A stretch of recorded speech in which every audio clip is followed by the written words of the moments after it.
من يهده الله فلا مضل له ومن يضلل فلا هادي له أشهد أن لا إله إلا الله وحده لا شريك له وأشهد أن سيدنا محمدا عبده ورسوله اللهم صل وسلم وبارك على سيدنا محمد وعلى آله وأصحابه أجمعين سبحانك لا علم لنا إلا ما علمتنا إنك أنت العليم الحكيم رب اشرح لي صدري ويسر لي أمري واحلل عقدة من لساني يفقهوا قولي ولا حول ولا قوة إلا بالله العلي العظيم سبحان الله وبحمده عدد خلقه ورضا نفسه وزنة عرشه ومداد كلماته سبحان الله وبحمده عدد خلقه ورضا نفسه وزنة عرشه ومداد كلماته سبحان الله وبحمده عدد خلقه ورضا نفسه وزنة عرشه ومداد كلماته. Alhamdulillah, syukur kita pada Allah Subhanahu Wa Taala. Allah panjangkan lagi usia kita, diberi kesihatan kepada kita, dipilih kita dan dipertemukan kita dalam majlis ilmu pada pagi ini. Seperti mana kata Nabi sallallahu alaihi wasallam, setiap ketika, setiap saat, setiap waktu Allah turunkan 1000 rahmat. 999 rahmat tertumpu kepada mana-mana yang pada masa itu ada majlis ilmu. Maka satu rahmat lagi barulah tertumpu kepada selainnya. Jadi sebab itu mana-mana ada majlis ilmu pada waktu satu waktu itu, maka carilah dia.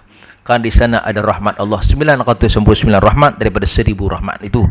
Maka untunglah kita berada di dalamnya. Mudah-mudahan kita akan sentiasa mendapat rahmat dan keberkatan di sisinya, insya-Allah. Tuan-tuan puan-puan muslimin muslimat mukminat rahimakumullah, kita terus sambung dalam pelajaran kita dalam kitab Tanbihul Ghafilin. Hari itu kita dah pun masih bicara tentang bab ikhlas. Hari ini kita sambung di muka surat 6. Betul tak? Muka surat 6. Abu Hurairah radhiyallahu anhu berkata, Nabi sallallahu alaihi wasallam bersabda, "Yakhruju fi akhiriz zaman aqwamun yajlibuna ad-dunya bid-din fayalbasuna lin-nasi juludad du'an bid-din alsinatuhum ahla minas sukkar wa qulubuhum qulubud zi'ab yaqulullahu ta'ala abi taghtarruna am alayya tajtari'un fabi halaftu la ab'athanna alaihim fitnatan tada'ul hakim al-aqila fiha hayran." Kata Nabi sallallahu alaihi wasallam, akan keluar pada akhir zaman satu kaum, satu golongan yang mencari dunia dengan menjual agama. Memakai pakaian bulu domba. Lidah mereka lebih manis daripada madu, sedang hati mereka bagaikan serigala. Allah akan berfirman kepada mereka, "Apakah terhadap aku mereka bermain-main dan melawan? Dengan kebesaranku aku bersumpah, akan menurunkan kepada mereka itu fitnah, ujian, sehingga seorang yang berakal tenang akan jadi kebingungan." Nabi sallallahu alaihi wasallam nak menyebutkan kepada kita orang-orang jual agama ni, menggadaikan agama demi kerana untuk mencari keuntungan. Guna agama atas nama agama. Atas nama agama untuk mencari keuntungan. Kita tengok sekarang ni banyak orang buat kutip derma atas nama agama. Dia buka dia apa ni, dia ada buat apa tu, kutip derma, buka kelas sekolah tahfiz kan. Dia pasang budak-budak ada tunggu rata-rata depan bank. Ya, tunggu depan kedai-kedai makan. Siang kita tengok. Kesian kita tengok budak-budak tu dipergunakan, diperalatkan. Jual bam. Jual bam. Patut-patut kalau budak-budak tahfiz tu, di tempatnya di mana? Duduk sekolah. Duduk sekolah mengaji kan, menghafal Quran patutnya. Bukan diperalatkan duduk kan depan-depan bank kan. Tunggu jual bam. Kita ni, ialah bagi kita ni, kita nak bagi ke tak ke? Bagilah. Kan? Bagilah. Tak, tapi kenapa orang-orang yang tertentu tu ambil kesempatan gunakan budak-budak tu nak cari dana macam tu? Kan? Budak-budak tu anak mak bapak dia hantar sekolah tahfiz tu nak menghafal Quran. Bukan nak pergi cari duit lagi tu. Jadi orang guna budak-budak ni untuk mencari kepentingan, tak untuk mendapatkan kepentingan. Cari dana, cari duit, pergi kutip derma, jual kalender. Lepas tu untuk budak-budak tu tak digunakan untuk tu, tak diperalatkan. Mereka gunakan budak-budak ni untuk mencari duit. Begitu kalau kita tengokkan orang guna agama juga. Atas nama agama, dia buat. Dia buka apa tu, tempat perubatan. Kan? Tempat perubatan. Berubat kalau betul-betul berubat yang apa tu, yang tak berdosa, tak apalah. Berubat yang menggunakan apa tu, khidmat jin. Kan?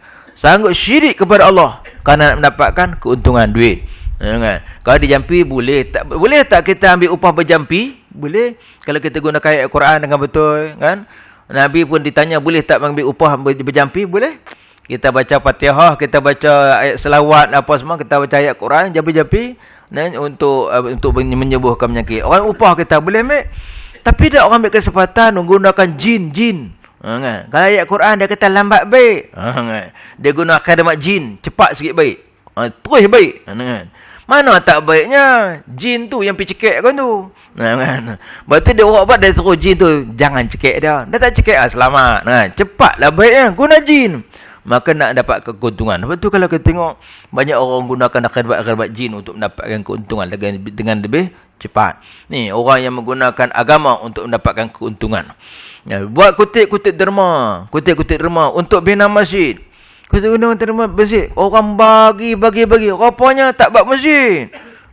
Guna atas kepentingan untuk diri sendiri. Masjid tak ada ni. Dia tak ada ni. Dia hanya guna untuk atas nama masjid untuk kutip derma.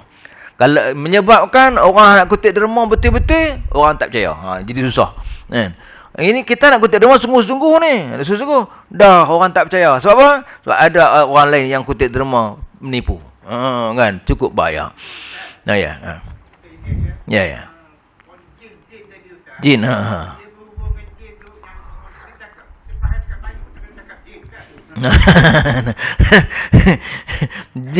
Jin kan. Jin kan. Kalau kita bercakap Melayu, dia faham. Kita nak kalau kita boleh cakap jin, boleh cakap jin kan. Boleh bercakap bahasa jin kan. Lepas tu kan kita halau jin menggunakan kita apa ni, kita halau jin kita guna bahasa Arab kan. Ada kalau kita bahasa Melayu pun dia faham juga. Jin ni macam-macam bahasa. Cakap bahasa Arab pun dia faham, bahasa jin lagi dia faham. Tapi kita faham kan? Bahasa Arab pun dia faham, bahasa Melayu pun tak kita faham. Kalau kita tengok apa tu, ni orang yang panggil yang halau jin kan. Dia cakap bahasa Melayu kan. Dia kata wahai jin, jangan duduklah rumah ni, hampa pergi je. Kita dengar, dia halau jin pakai bahasa Melayu kan. Mana jin tu faham lah. Walau apapun kan. Walau apapun, janganlah kita menggunakan khidmat jin. Kan? Kita nak halau jin, silakan. Jin, janganlah duduk rumah aku. Macam kita ni apa duduk orang tua kan. Dia kata kalau nak kencing, dia kata apa? Tabik Tok Kamat. Anak cucu nak kencing. Kan? Tabik Tok Jin. Tabik Tok Jin. Anak cucu nak kencing. Maknanya kita ni anak cucu jin lah. Itu yang nanya ni. Tapi boleh tak kalau kita suruh jin pergi? Boleh? Wahai jin, wahai setan, pergi jauh-jauh aku nak kencing ni. Nanti aku kencing tak kepala hampa pula. Kan? Hampa dah marah aku. Kan? Sebab depa juga adalah makhluk. Dia duduk kata-kata. Kita nak pergi kencing tempat depa, kita bukan tahu rumah dia ada mana. Kita boleh jalan. Wahai jin-jin, wahai setan-setan, pergi jauh aku nak kencing ni. Kan? Itu kita halau. Maka lepas tu bacalah doa sunnah Nabi lah. Kita bacalah doa. Kan? Allahumma inni kan. A'udzubika minal khubuthi wal khaba'is. Atau kita nak baca a'udzubillah, silakanlah. Tapi kalau secara adabnya kan, macam kita masuk rumah orang lah kan. Adabnya masuk rumah orang bagi salam, bismillah.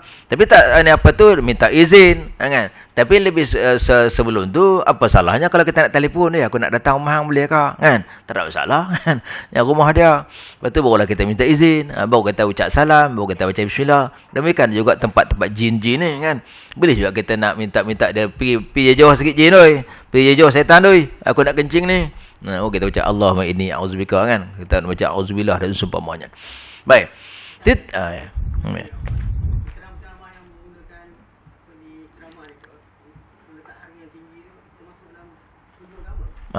Baik. Penceramah-penceramah yang meletakkan harga yang tinggi, adakah dikatakan sebagai jual agama? Kan? Maka ada ulama menyebutkan, ya, kan? Yang meletakkan harga yang tinggi. Harga tinggi bukannya 100-200. 100-200 itu lepas makan. Kan? 100-200 macam ustaz-ustaz berdekatan dengan sini 200-300 yang selebriti sikit. Yang selebriti sikit pergi 300. Bolehlah. Kan? Tapi ada juga penceramah yang letakkan 5,000. 10,000. Kan? Yang ni antara ada ulama menyebutkan bahawa perbuatan itu ialah dia katakan sebagai menjual agama. Menjual agama. Sebab atas nama agama dia dapat keuntungan. Atas nama agama dia dapat duit yang banyak. Atas nama agama dia mendapat kekayaan ke atas dunia. Sedangkan agama ini untuk difahami dan lalu untuk disebarkan, untuk mengajak orang lain untuk mengikuti agama, kan? Sebab tu sepatutnya sekadar untuk duit makan dia, ialah kalau ustaz-ustaz dia tak kerja, kan? Dia tak kerja, dia mengajar orang. Maka sekadar untuk lepas makan dia, minyak kereta dia, bayar bil rumah dia, kan? Maka dia pergi sini dapat sikit, pergi sini dapat sikit. Sebulan tu kumpul-kumpul boleh dapat bayar kereta, duit minyak, duit makan, duit sewa rumah. Okeylah. Tu bayar untuk asas, kan? Sebab orang dulu tok-tok guru dulu kalau mengajar, tak bayar duit dulu. Ustaz-ustaz tak bayar, kan? Tapi semua pakat-pakat tolong dia. Dia pergi noreh kereta, anak-anak murid pakat-pakat tolong. Pergi noreh kereta. Nanti esok nak pergi cari kayu api, anak-anak murid tolong pakat cari kayu api. Dulu. Zaman sekarang tak, zaman sekarang sudah berubah, lebih moden. Guru pergi mengajar, anak murid pakat bagi duit. Supaya dapat lepas makan dia, bil dia, itu kan. Jadi makna sekadar untuk keperluan. Tapi kalau sampai pergi sekali 10,000, keperluan apa? Kalau pergi 10,000 tu, kalau satu hari 10,000. Esok 10,000. Ada cukup sebulan berapa ribu? Ini yang dia katakan menjual agama. Sebagian ulama kata inilah dia katakan menjual agama untuk kesenangan dunia. Siapa yang punya layanan dia, kan? Siapa yang buat begitu? Kita, Dah kita tahu dia kenakan bayaran ni, mana kita panggil buat apa? Ambil lah yang biasa-biasa tu, kan? Sebab kita nakkan ilmu, kan? Kita nak ilmu tu, bukan kita nak selebriti dia tu, kan? Baik. Macam mana? Itu berbeza lah. Lainlah ada juga ustaz-ustaz yang main ceramah, mengajar, kan? Dia kata saya buka sekolah. Kalau ada tuan-tuan nak sedekah, infak untuk sekolah saya, silakan. Pun ada juga. Kalau gitu, okeylah, kan? Ada orang bagi, dia bagi, nah ni untuk ustaz, kami bagi 300 untuk ustaz, kan? Tapi yang ni kami bagi RM5,000 untuk pembiayaan sekolah ustaz. Alhamdulillah, yang ni okey. Kan? Sebab kita infak, ni masjid kita ada duit lebih, kita infak untuk dia dibina, untuk membangunkan sekolah dia. Itu okeylah. Bukan untuk peribadi. Untuk masyarakat, kan? Baik. Baik, ini yang dia katakan jual agama. Termasuk juga yang dia katakan jual agama ini ialah orang yang sanggup meletakkan satu hukum tak kena pada tempat demi kerana nakkan duit, demi nakkan jawatan. Oleh kerana dia pegang jawatan tinggi, kan? Jawatan tinggi dalam kerajaan ke, dalam organisasi ke. Jadi bila kalau katakan orang tanya satu hukum, dia terpaksa mempersendakan, dia terpaksa meletakkan hukum yang tak betul demi kerana nak menjaga kedudukan dia. Dia pegang jawatan penting. Orang tanya dia, ni saya makan ni kira rasuah ni. Ni kira rasuah ni. Nanti itu ada satu cerita, kan? Ada satu kisah. Ada seseorang. Dia kata macam ni. Orang tanya dia, tuan, ni duit ni saya kena duit ekor, saya kena ekor. Apa hukumnya saya makan? Haram lah duit ekor. Tak, bukan apa, tuan. Kalaulah boleh makan duit ni, saya nak bagi kat tuan sikit untuk betulkan rumah. Tak apa, kalau gitu nanti saya buka kitab lain. Demi kerana nakkan keuntungan diri sendiri tu, dia sanggup dia mempersendakan hukum. Dah haram tetap haram lah. Dia dah kata nak dapat ke dia tu, maka dia cari kitab lain lah. Kok boleh halal. Jadi demikianlah juga orang yang ada jawatan. Dia tahu benda ni haram. Benda ni haram. Tapi oleh kerana dia takut jawatan dia akan jatuh, jawatan dia ditarik balik, maka menyebabkan hukum yang haram itu ditukar jadi halal atau halam. Nak kata haram orang marah, ada kata halal tak ketika aku berdosa, halam lah. Halal tak, haram tak. Tak faham tak? Baik, itu dah antara yang hak dikatakan sebagai orang yang menjual agama. Baik. Mereka itu memakai pakaian bulu domba. Pakai pakaian dia macam selekeh, ya kan? Macam selekeh, tapi rakus. Kan? Nampak macam, dia tu bayu. Dia tu warak tu. Takkan dia nak cakap tipu. Dia tu warak tu. Takkan dia nak curi duit. Takkan dia nak makan duit masjid. Duit kutip derma kan. Lepas tu kadang-kadang kita tengok, contohnya, saya nak beritahu. Kita pernah tahu mengenai hukum mengambil lebihan daripada duit zakat. Lebihan daripada duit zakat. Nabi menyuruh seseorang pergi kutip duit zakat. Lalu dia pun balik. Dia kata, ya Rasulullah, inilah duit zakat yang diorang keluarkan, diberi kepada saya yang saya pungut. Yang ini duit lebihan yang diorang sedekahkan kepada saya. Kan? Betul. Pernah tak kita tengok orang yang kutip duit zakat? Dia kata dia kutip zakat, dia kata, dua ni 45 ringgit. Zakat, katakan zakat zakat fitrah, RM45. Jumlah dia dengan sekeluarga dia RM45. Dia ambil, dia bagi RM50. RM45 dia zakat, RM5 ni saya sedekah kat tuan lah. Kan? Sedekah kat tuan lah, kan? RM5 lebih kan? Tentu kita pernah buat gitu, sedekah kan? RM5 lebih tu dikumpul. Dia berkata, ya Rasulullah, inilah duit zakat yang orang beri pada saya. Dan yang ni banyak ni duit ni, ini dia orang yang sedekah kat saya yang lebihan tu. Nabi dengar begitu. Nabi terus naik ke mimbar, bagi tahu orang-orang yang makan harta zakat, makan harta yang bukan hartanya, kelak di hari akhirat esok akan dibakar oleh Allah dengan api neraka. Duit lebihan itu adalah haram untuk dia makan. Kan ya. Maka sebab tu ulama menyebutkan bahawa duit yang lebih tu tak boleh diambil oleh amil orang tukang duit zakat, kan? Tak boleh makan. Habis tu mak lagu mana? Tok imam selalu kan, kadang-kadang orang yang tok imam yang bendui sikit. Yang lurus, kata lurus bendui kan. Orang bagi RM45 tu, RM5 saya sedekah kat tu. Saya tak boleh. Tak saya sedekah kat tu imam. Saya tak boleh ambil, berdosa. Dah saya sedekah kat tu imam, saya sedekah. Saya tak boleh ambil. Bergaduh di situ. Jangan bergaduh.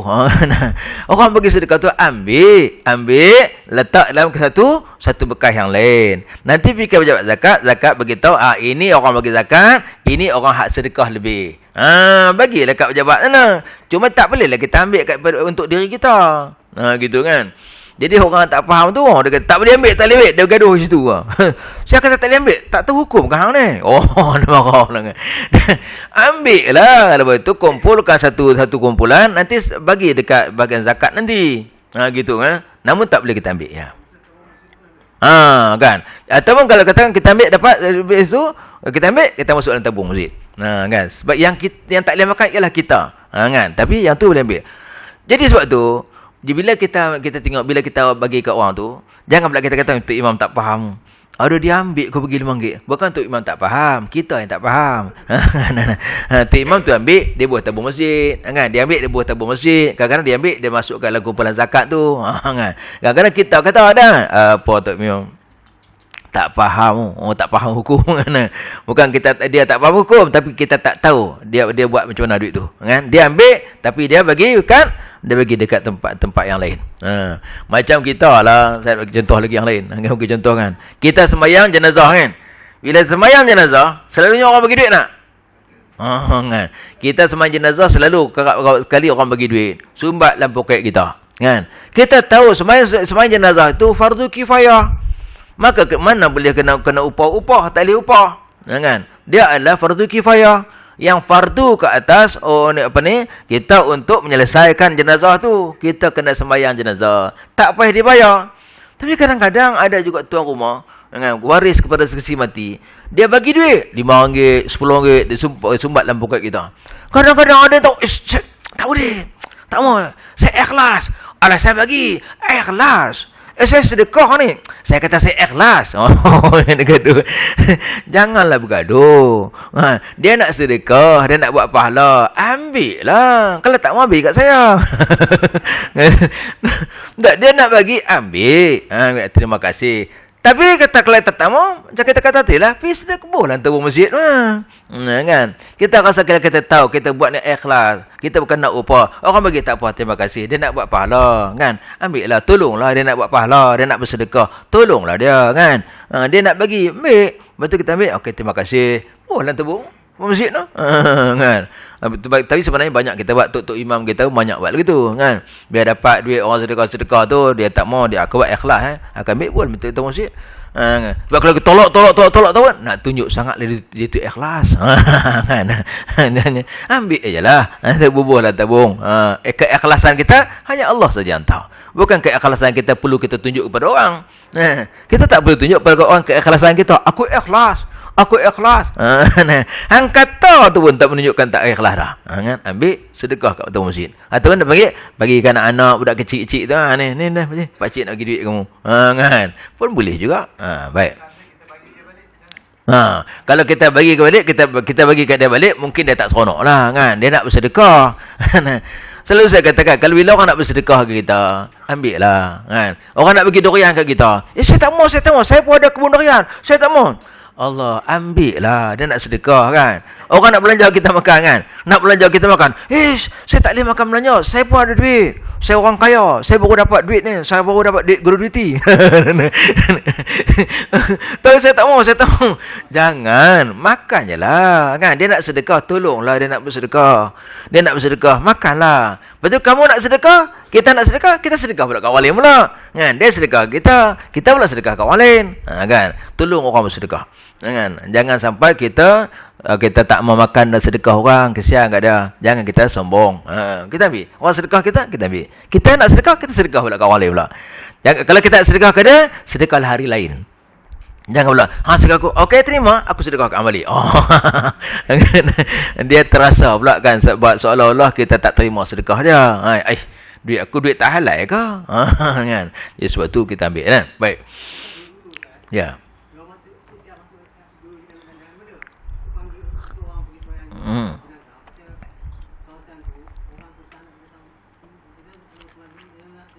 Ya.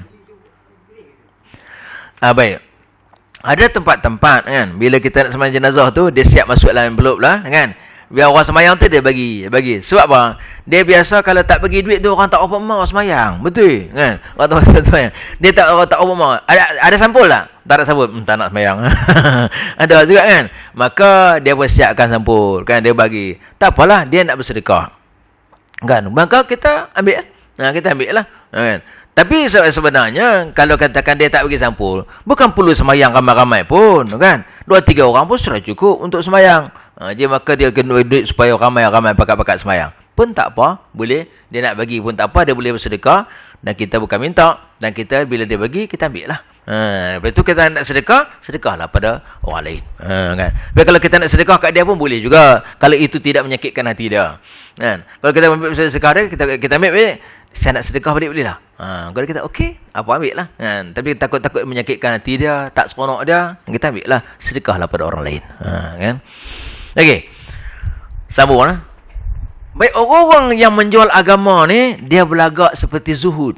Dia berlagak seperti mana orang yang warak-warak gitu. Tapi kita tak perasan dia sedang menjual agama. Dia tunjukkan bahawa dia ni seorang yang warak, yang tahu hukum hakam. Tapi sebenarnya dia lendat hukum. Mereka ni memakai pakaian bulu domba, pakai pakaian yang kasar.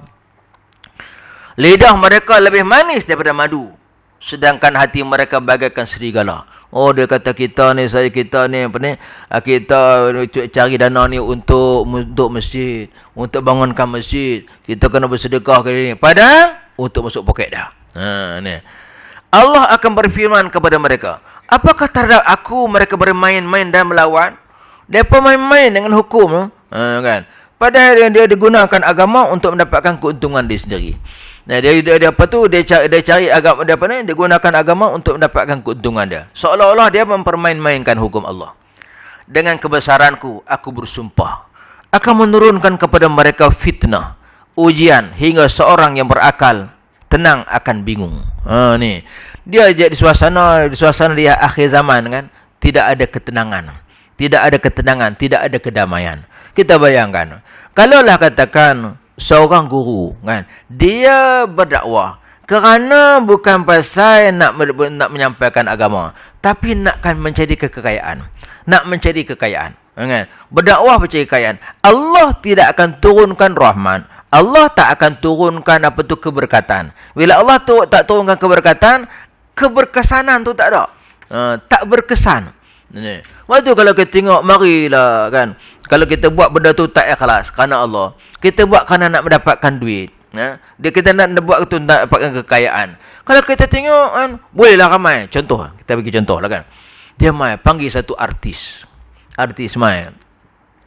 Nak bagi ramai sembahyang subuh. Kan? Bagi ramai sembahyang subuh. Panggillah artis. Artis pun mai.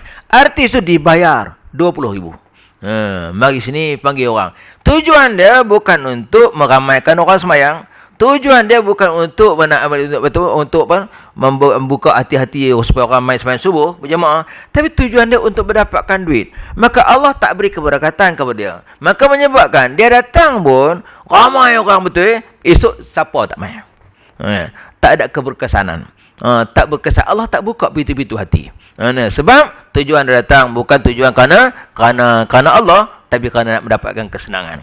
Maka hari ni, betul lah hari Senin. Ni sampai subuh ni, ramai. Sebab artis mai. Esok, artis tak mai tak? Siapa tak mai? Macam biasa balik. Tak ada keberkesanannya. Sebab tu dakwah ni, dalam agama ni, dia sensitif. Perkara yang sensitif. Kalau benda-benda yang tak kena pada cara itu, Allah tak akan beri bantuan kepada kita. Allah tak datangkan keberkatan. Tak menjadi. Orang kata tak menjadi. Dia sangat-sangat sensitif. Sebab itu guru-guru pun kan. Guru-guru kita tengok, mestilah guru-guru yang ikhlas. Bukanlah Ustaz Hamid yang ikhlas sangat. Bukan nak kata gitu. Bukan.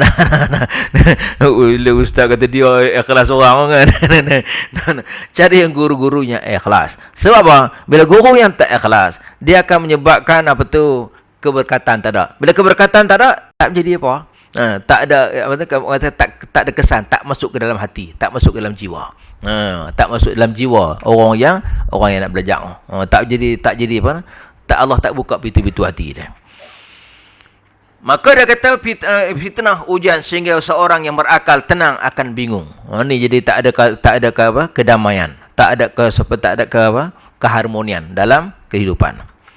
Waqi' meriwayatkan daripada Sufyan, daripada Habib, daripada Abi Saleh berkata, seorang datang kepada Nabi sallallahu alaihi wasallam lalu berkata, "Ya Rasulullah, saya berbuat satu amal yang saya sembunyikan, kemudian diketahui orang.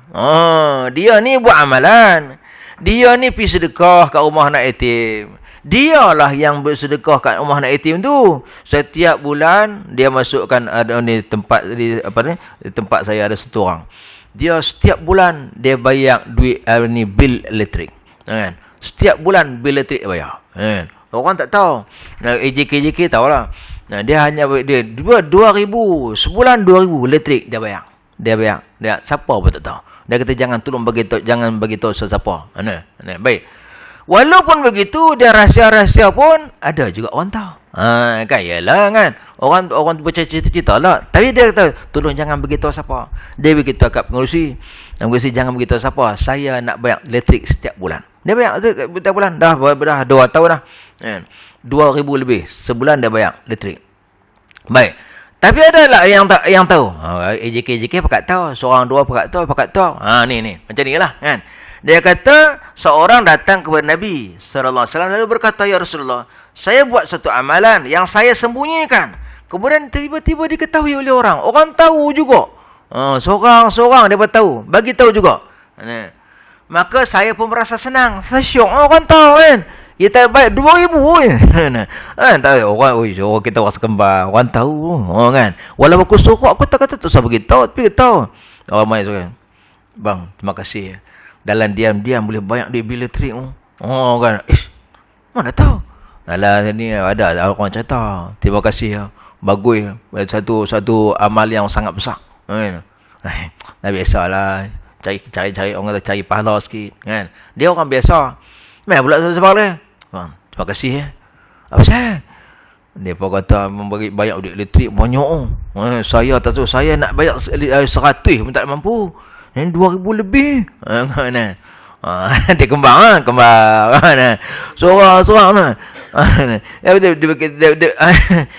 Dia lama-lama dia beritahu. Dia kata, banyak orang buka beritahu saya. Siapa yang buka cerita? Tahu saja sembang tak sembang. Marah ke? Tak dalam marah lah. Tak bukan saya marah. Tak saya heran juga. Okey, baik. Macam ni lah kan. Orang tu ada lagi wujud orang tu. Orang muda. Dia pun biasa-biasa. Dia macam orang biasa. Dia tak adalah macam warak-warak kan, tak adalah pakai jubah meleret kan, macam Tok Imam kan, tak ada lah. Dia pakai simple-simple lah kan. Lalu jadi macam inilah. Maka dia kata bila ada orang kata tu rasa seronok kembang siapa tak kembang, orang duk puji. Orang shake hand lagi kadang kan. Bagus kan. Ya.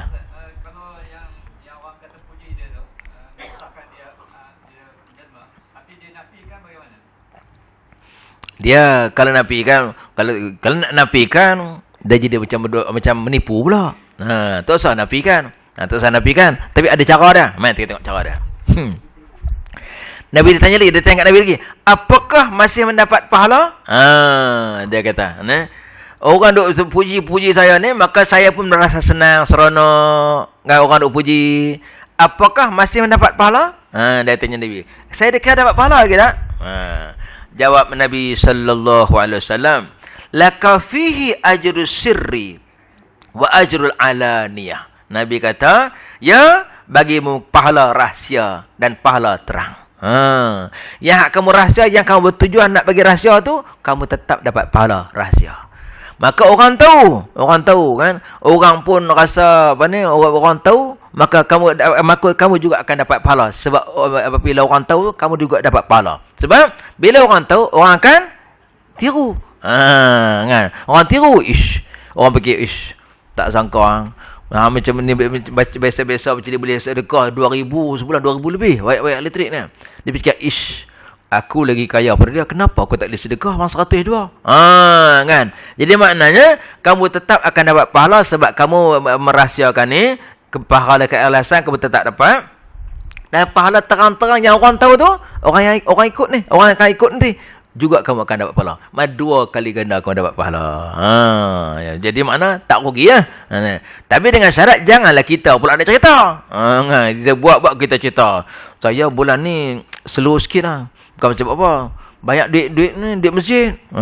Duit apa? Bil masjid saya duk bayar setiap bulan. Yang ni habislah.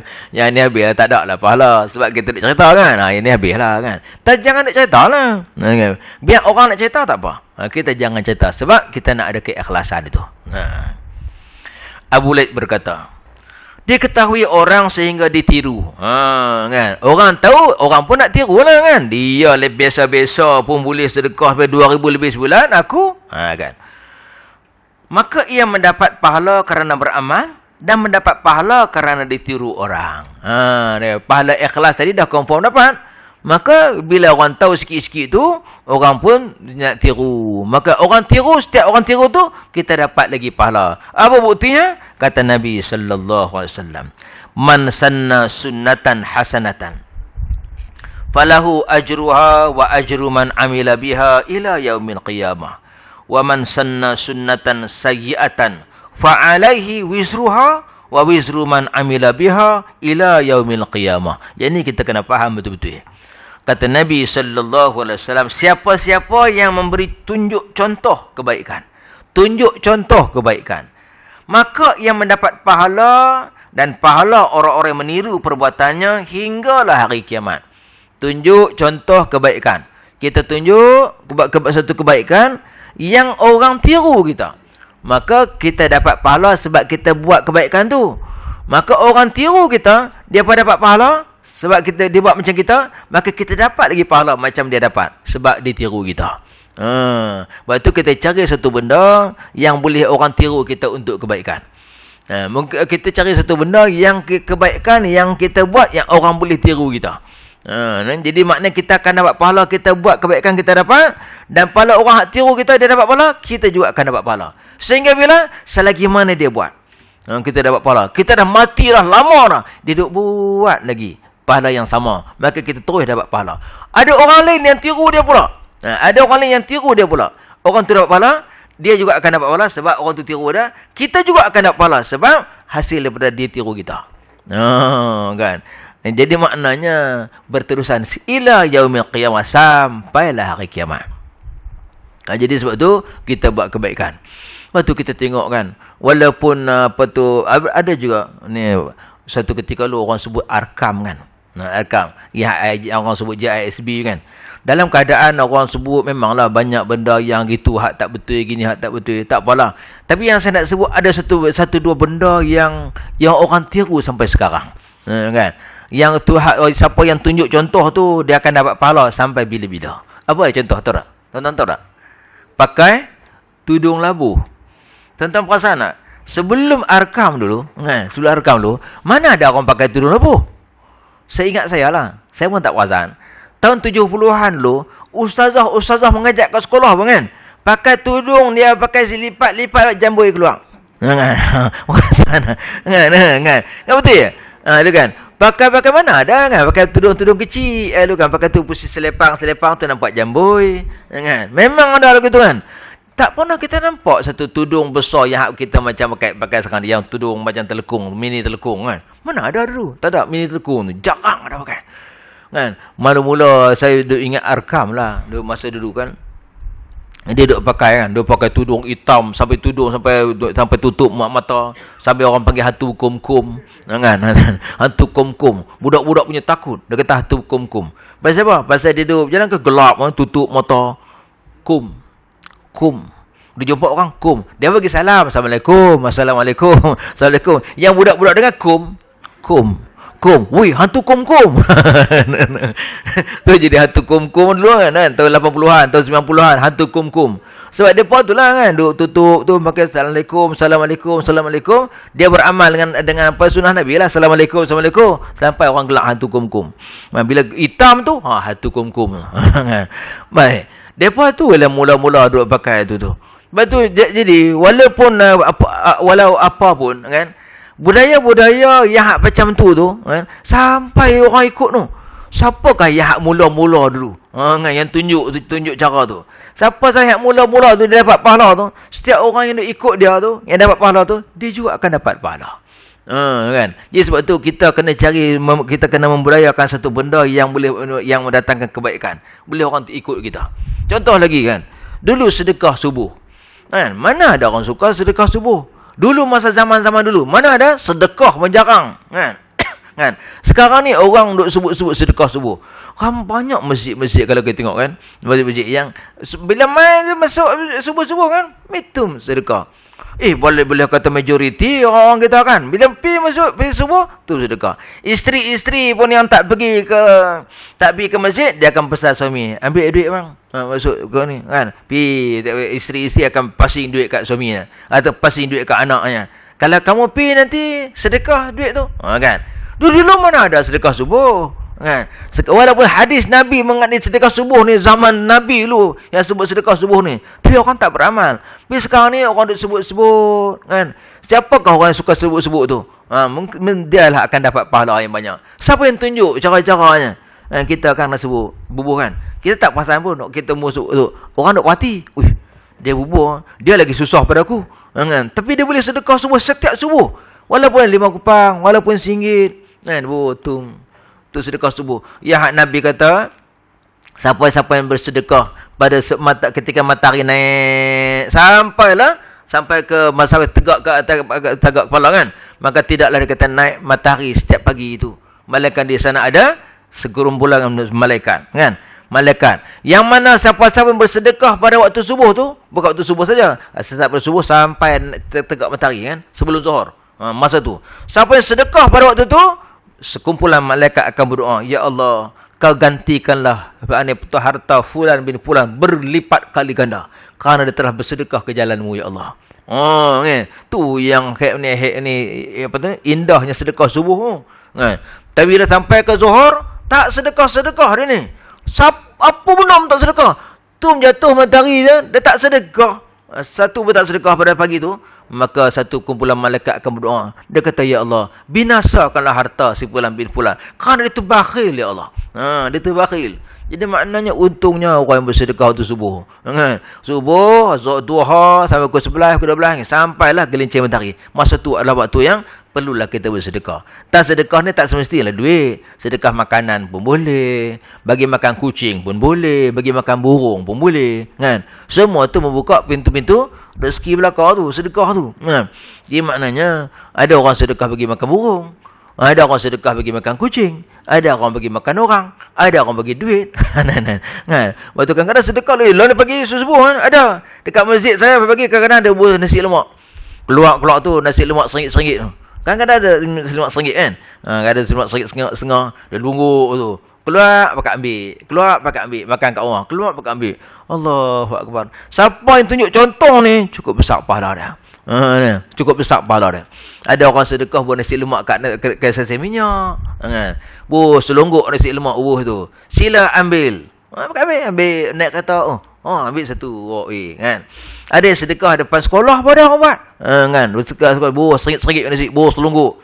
Budak-budak siapa nak ambil? Siapa yang berhajat boleh ambil satu. Ambil satu kan.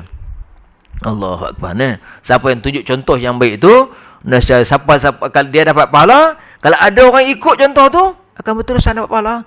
Cari satu benda yang boleh kita dicontohi untuk kebaikan. Ya. Lepas tu memanglah dapat tahu waktu subuh, waktu pagi orang sedekah. Lepas Zuhur itulah pulang orang curi duit. Ada orang cerita, orang kumpul untuk mendapat cari pahala, dia kumpul untuk cari dosa. Memanglah ada kan. Di mana ada kebaikan, di sana juga ada kejahatan. Jadi sebab tu kejahatan yang rata-rata mana ada.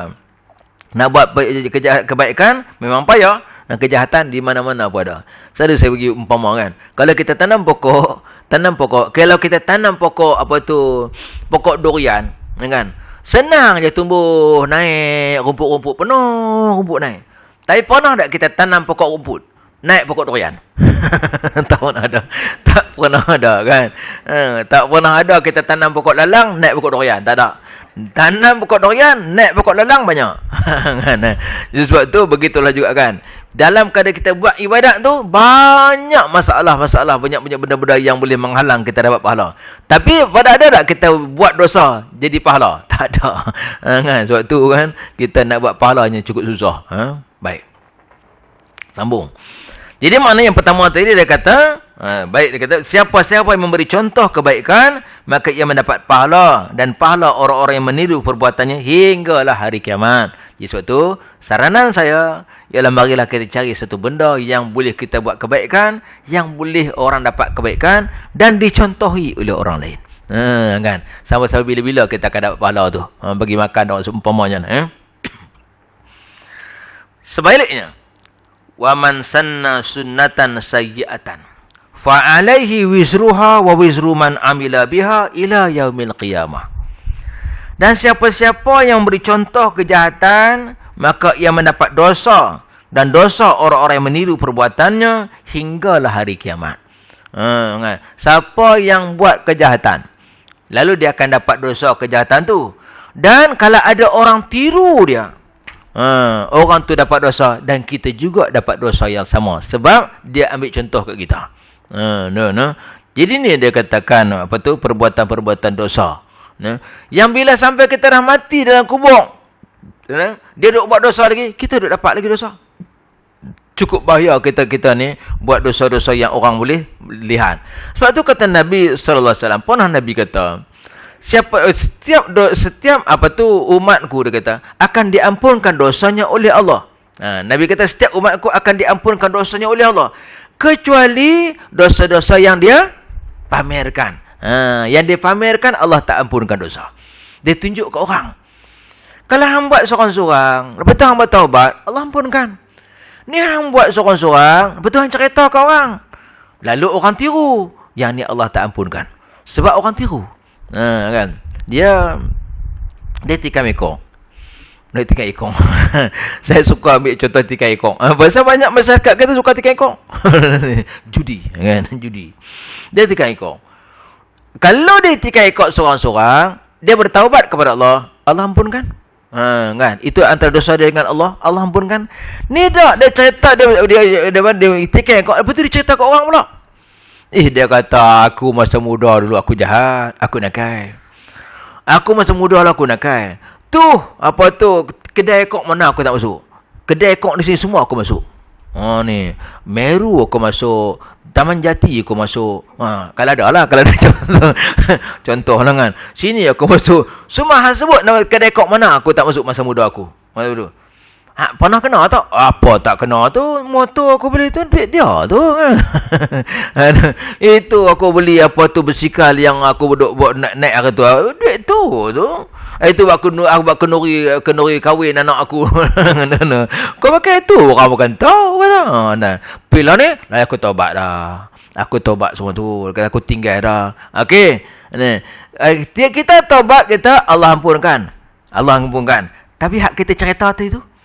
Kawan ni dengar rupanya boleh buat duit juga lekok ni pakcik ya. Boleh buat duit juga dengan lekok ni pakcik. Boleh lah. Tapi dosa. Dia pun terbuka hati. Aku nak try. Ni aku nak try lah. Dia pun try. Setiap kali dia pergi try tikam ekor, kena tak kena ke berdosa, maka kita duk dapat dosa. Kita dah mati lama dah. Dia duk buat lagi. Try pakcik tu kata kena. Padahal pakcik tu pun kencingnya kan. Betul. Dia menipu kan. Dia menipu kan. Mana ada orang kaya dengan ekor.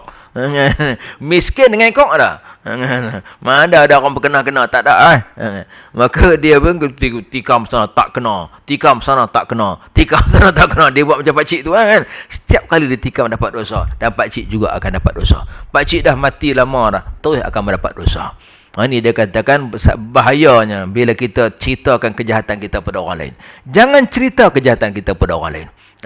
Rahsiakan kejahatan kita. Sama ada kita seronok ke tak seronok ke, kita dah taubat ke tak taubat, jangan cerita kat orang lain. Itu antara dosa kita dengan Allah. Tak boleh cerita. Itu aku nak cerita zaman muda aku. Tak boleh cerita. Berdosa kita cerita pada orang lain. Kalau suami isteri, suami isteri boleh cerita tak? Isteri kan dia dulu jahat juga, nakal juga kan. Tiba-tiba dia kahwin, dia bertaubat, dia kahwin dah dapatlah suami baik kan. Perlu tak dia cerita tentang kisah pahit dia waktu silam? Tak perlu cerita. Kalau cerita berdosa. Haram cerita keburukan dia pada orang lain. Dia jujur. Ni ada satu kisah kan. Dia ni jujur duduk dengan suami dah kan. Dah dekat-dekat setahun dah. Sebenarnya bang, dia kata, saya dulu bukan baik bang. Sekarang ni je saya baik. Saya dulu nakal bang. Kan? Saya nak cerita kat bang. Kalau abang tak tahu. Dia ceritalah kejahatan dia. Gini. Kan? Dia, saya dulu teruk. Dia kata gini. Dengar kata, rupanya hang jahat lah. Cerai tu. Itulah orang kata. Dan Nabi larang kita menceritakan kejahatan kita. Hak kejahatan kita dekat masa lampau tu antara kita dengan Allah. Sebab tu bertaubatlah kepada Allah. Jangan cerita kejahatan kita. Tutup keaiban kita. Allah melarang buka keaiban orang. Allah melarang buka keaiban kita. Tak boleh kita buka keaiban kita. Itu antara kita dengan Allah. Baik. Sebab tu kita ni kan, kita begitu saya nak sebut juga kan.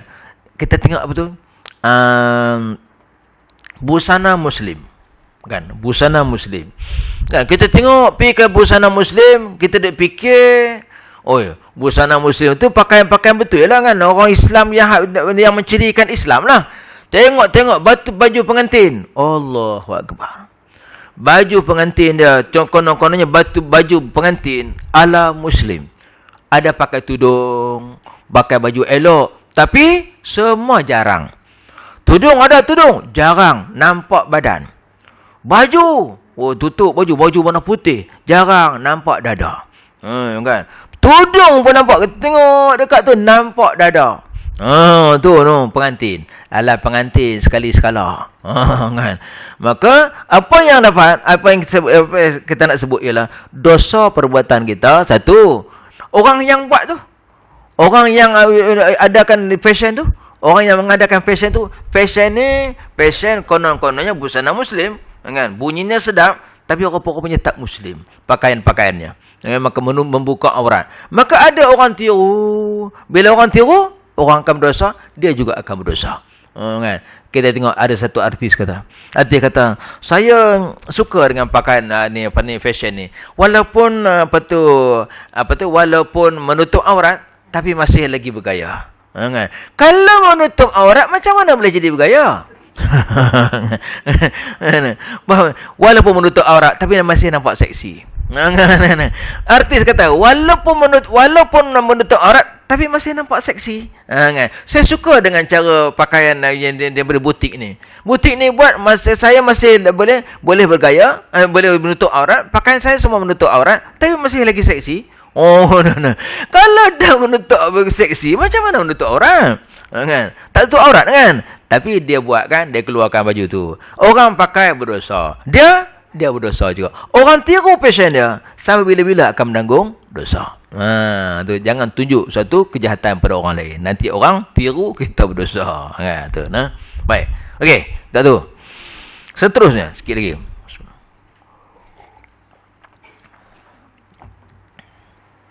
Maka dia kata, dan siapa yang memberi contoh kejahatan, maka ia mendapat dosa, dan dosa orang-orang yang meniru perbuatannya hingga hari kiamat. Jangan kita tunjuk contoh-contoh kejahatan. Nanti orang tiru.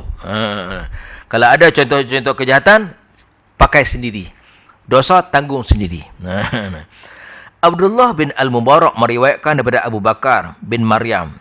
Daripada Dhamirah, daripada Abi Habib berkata, Rasulullah sallallahu alaihi wasallam bersabda, Innal malaikata la yarfa'una amala 'abdin min ibadillah fayastakthirunahu wa yuzakkunahu hatta yantahu bihi ila haitsu sya'allah ta'ala min sultanihi fayuhillahu ilaihim innakum hafazatun ala amali 'abdi wa ana raqibun ala ma fi nafsihi inna 'abdi hadza lam yukhlis li amalahu faktubuhu fi sijjin. Tu.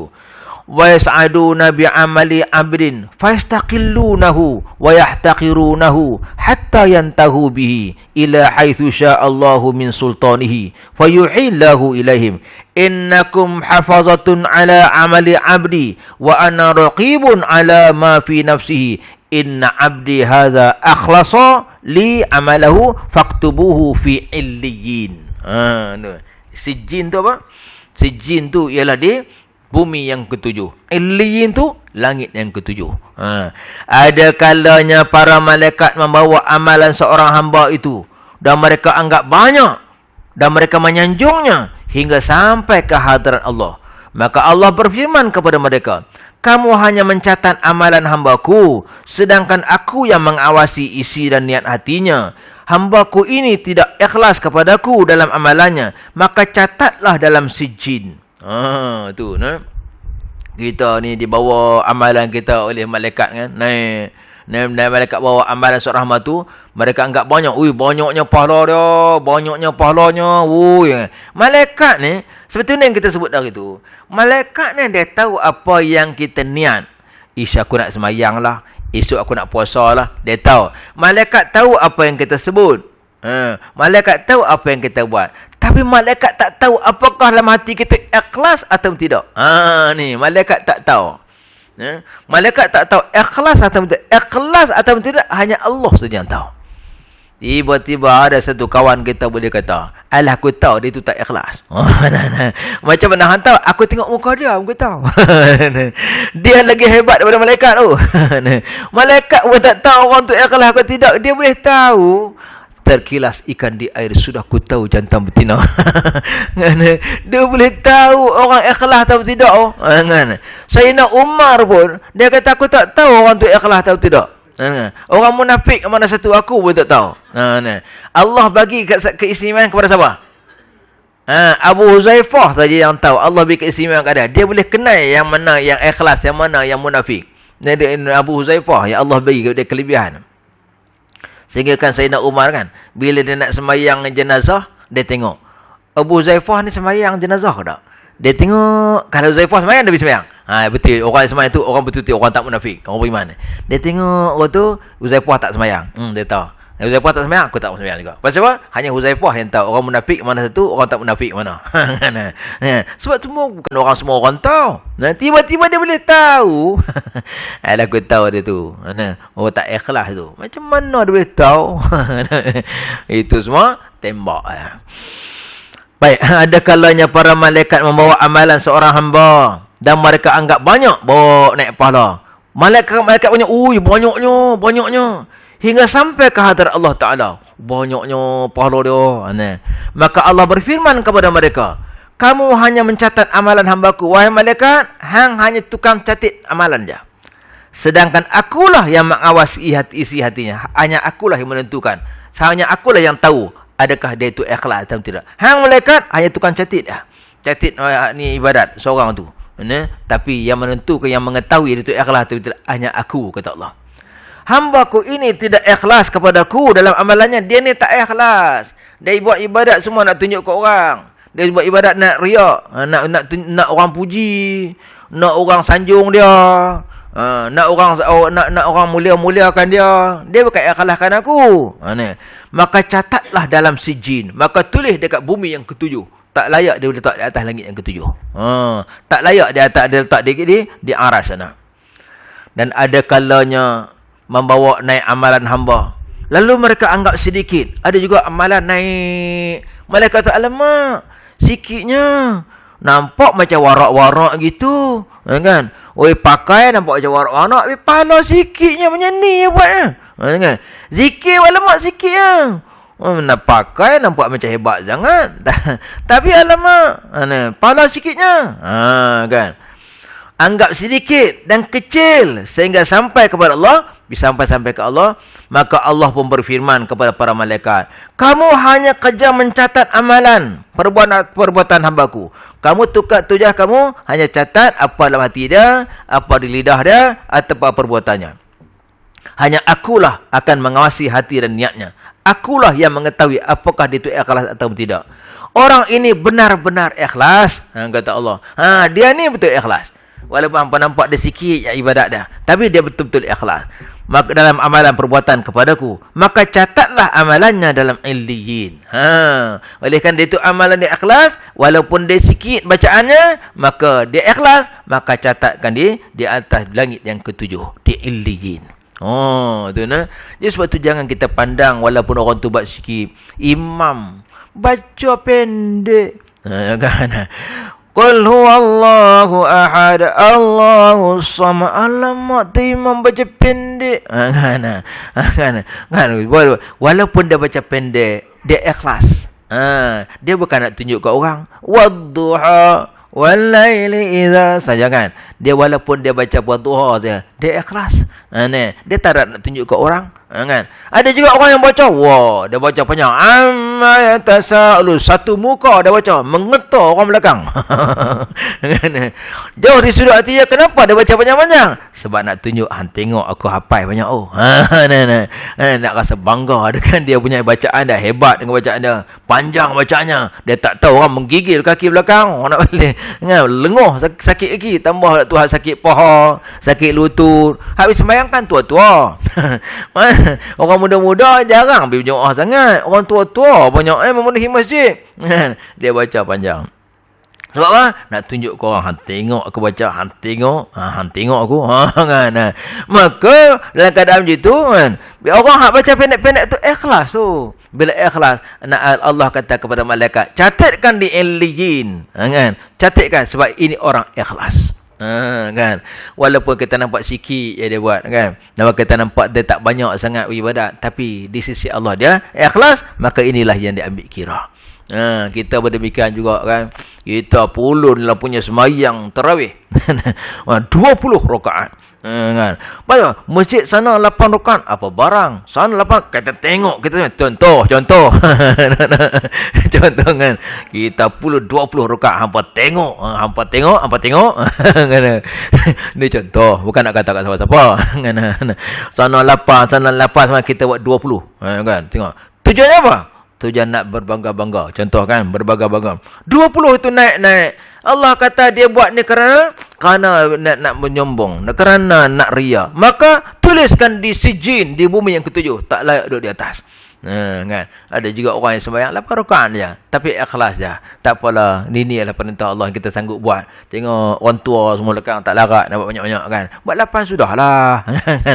Maka oleh kerana Allah kata mereka tu ikhlas. Maka tu kata ikhlas, tuliskan di illiyin. Ada di tempat yang paling tinggi di arah sana. Maka inilah pahala-pahala yang diambil kira. Tuan-tuan rahimakumullah. Sebab tu dia kata walaupun sedikit, maka mestilah ikhlas. Tapi kalau orang tanya saya, Ustaz, mana lagi bagus? Sedekah banyak ke sedekah RM100 tapi tak ikhlas? Dengan sedekah RM1 tapi ikhlas. Kalau orang tanya saya, tuan-tuan, yang mana yang bagus? RM100 tak ikhlas, dengan sedekah RM1 tapi ikhlas. Yang mana lagi bagus? Saya tak kata RM1. Saya kata sedekah RM100 yang ikhlas. Ya dah kan? Sedekah RM100 kasih ikhlas lah, jangan tak ikhlas. Sedekah RM100 tak ikhlas, dengan sedekah RM1 ikhlas. Bagi saya sedekahlah RM100 yang ikhlas. Sedekah RM1 tu, sedekah RM100 masuk bagi ikhlas. Kalau ada orang nampak kita tu, kita nampak, kita rasa nak tunjuk ke orang, istighfar. Astaghfirullahalazim. Astaghfirullahalazim. Astaghfirullahalazim. Ya Allah, aku sedekah ni kerana Engkau ya Allah. Aku bukan tunjuk kat orang ya Allah. Depa tak boleh bagi apa kat aku. Tak ada puji, tak boleh takat pujian, bukan boleh makan. Ya Allah, aku buat ni kerana Engkau ya Allah. Kalau kita rasa buat sesuatu, tiba-tiba datang kepada kita riak, datang kita rasa sombong, cepat-cepat istighfar. Kembali kita astagfirullah. Astagfirullah ya Allah, aku buat ni kerana Engkau ya Allah. Aku tak buat kerana manusia. Manusia tak boleh bagi apa kat aku. Kita istighfar banyak. Mudah-mudahan keikhlasan itu kembali kepada kita. Nampak macam mana? Dah terlajak kan? Kita kembalilah kita dengan istighfar. Takat tu kita berhenti. Takat tu ada yang tak obat clear. Kita akan sambung dalam pertemuan akan datang. Ya. Ya. Ya.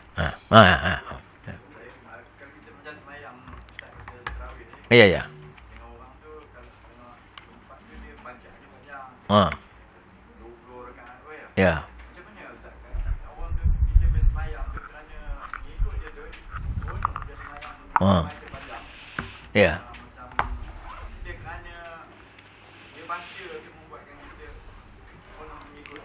Ya, baik. Dia sekarang macam ni je. Kalau tu imam tu sembahyang, dia baca 20 rakaat, dia sembahyang 20 rakaat, kan? Dia sembahyang pun tak kalah sebab nak tunjuk ke orang. Maka dia tak dapatlah pahala. Tapi kita sembahyang ni, kita sembahyang 20 rakaat, kita rasa ikhlas. Kita nak sembahyang, kita seronok dengar dia baca. Panjang-panjang kita seronok dengar dia baca. Kita ikhlas, maka kita dapat pahala. Kita dapat pahala keikhlasan, kita dapat pahala dengan 20 rakaat tu.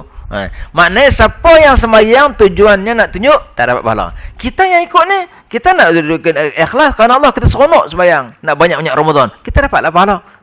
Kan?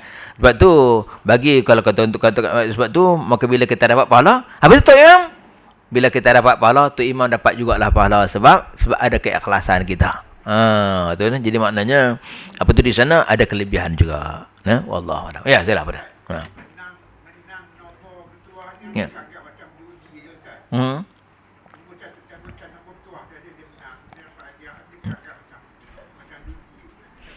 Nama bertuah ni macam ni tuan-tuan. Judi ini ialah pertaruhan. Pertaruhan yang ada sebelah pihak menang, ada sebelah pihak kalah. Ni, orang ni bagi RM10, orang ni bagi RM10, bagi RM10. Tung, kita semua tak dapat, dia seorang dapat. Kan? Ini judi. Sebab kita ada pertaruhan. RM10 kita masuk, alamak, rugi aku. Dia RM10 bagi, aku untung. Kan? Dia untung, kita gigit jari. Ini dia katakan judi. Tapi kalau tidak ada kerugian, contohnya kita pergi ke Tesco, kita pergi ke Maidin kan. Setiap pembelian RM50 dia bagi 1 kupon. Siapa beli RM50 ke atas bagi 1 kupon. Kupon tulis nama, masuk. Tulis nama, masuk. Tengok esok kita dipanggil, kita pemenang, dapat kereta sebuah. Kan, dapat hadiah kita. Adakah orang lain rugi? Orang yang tak rugi. Kita orang beli barang tak apa, dapat kuponnya. Dia tak rugi. Dia cuma alamak tak dapat, tapi dia tak rugi apa-apa. Maka ini bukan perjudian. Ini bukan judi. Ini adalah mungkin cabutan bertuah. Ni apa tu? Nombor bertuah. maka bukan dikatakan judi. Jadi kalau dapat tu boleh ambil. Dapat buat balik kereta tu. Kalau tak mau ambil kat saya. Sebab boleh ambil wallahu a'lam ya.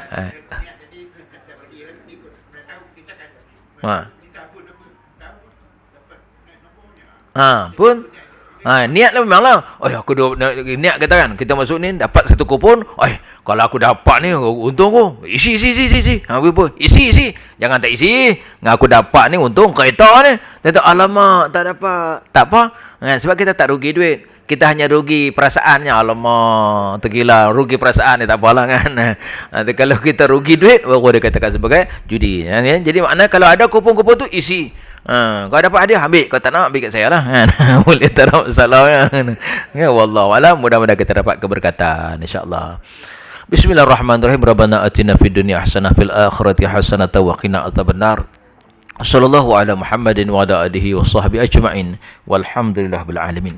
Aqulu qouli hadza wa astaghfirullahal azim li wa lakum. Wassalamu alaikum warahmatullahi wabarakatuh.